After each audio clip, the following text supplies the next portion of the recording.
Okay, so we're about to dive into a topic because understanding the real importance of good sex is honestly crucial for figuring out why some relationships just work and why so many others fall apart. So let me ask you this. What's the real foundation of true love? I mean, a lasting, loving partnership. What's it all built on? We're often taught a very specific and, let's say, a very respectable answer to that question.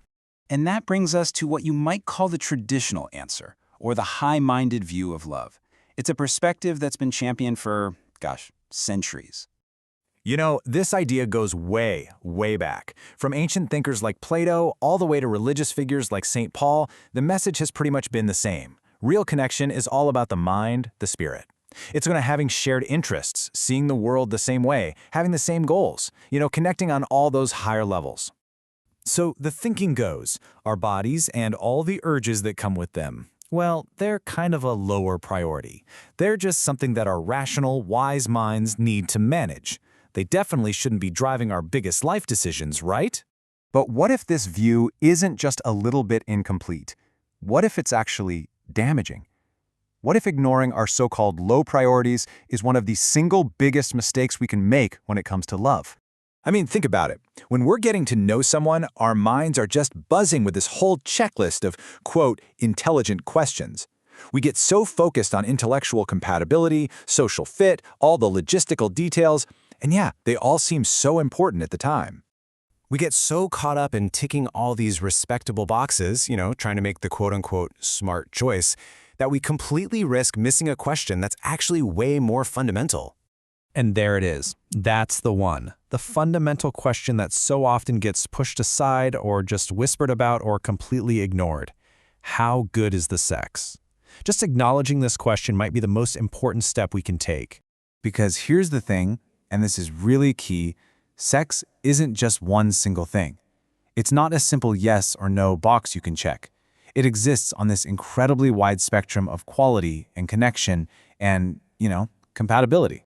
It really takes a bit of experience, or maybe just some luck, to fully get this.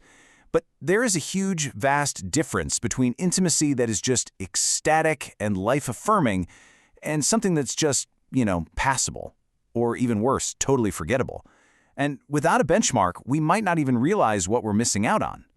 Now, when we talk about good sex, it's so much more than just technical skill or physical performance. True alignment, it goes way deeper. It's about our psychology, our hidden fantasies, even the echoes of our pasts. The really crucial point is this. Real erotic alignment is when your inner worlds just click. It's that moment you discover that your partner secretly shares your specific, maybe even kind of strange fantasy. It's when you both want to explore the exact same thing, whether that involves striped socks or being underwater or just some quiet tension in a library. This kind of deep alignment, it's either there or it isn't. So what happens when we ignore this fundamental connection? Well, the consequences are severe, and we often end up looking for the reasons a relationship failed in all the wrong places. How many times have we all heard these very socially acceptable reasons for a breakup? They sound so reasonable, so mature. But you have to wonder how often the fight over canoeing versus modern art is just a cover story for a much deeper, much more private problem. And that right there is the real tragedy. A couple can literally destroy their life together, not because of some big philosophical disagreement, but because they were too ashamed or maybe just too scared to talk about what they truly wanted and needed in the most intimate part of their lives. This really brings us to a whole new way of thinking about what it means to be smart in a relationship. It actually asks us to redefine what we mean by intelligence. It's funny. The more life experience we get, the more we realize the truth in something we all kind of instinctively knew as teenagers, that sex isn't some trivial thing to be outgrown. It's profoundly interesting, it's very strange, and it's absolutely key to being human and being in a relationship. So what if true intelligence isn't about rising above our physical selves at all? Maybe this new definition is closer to the truth.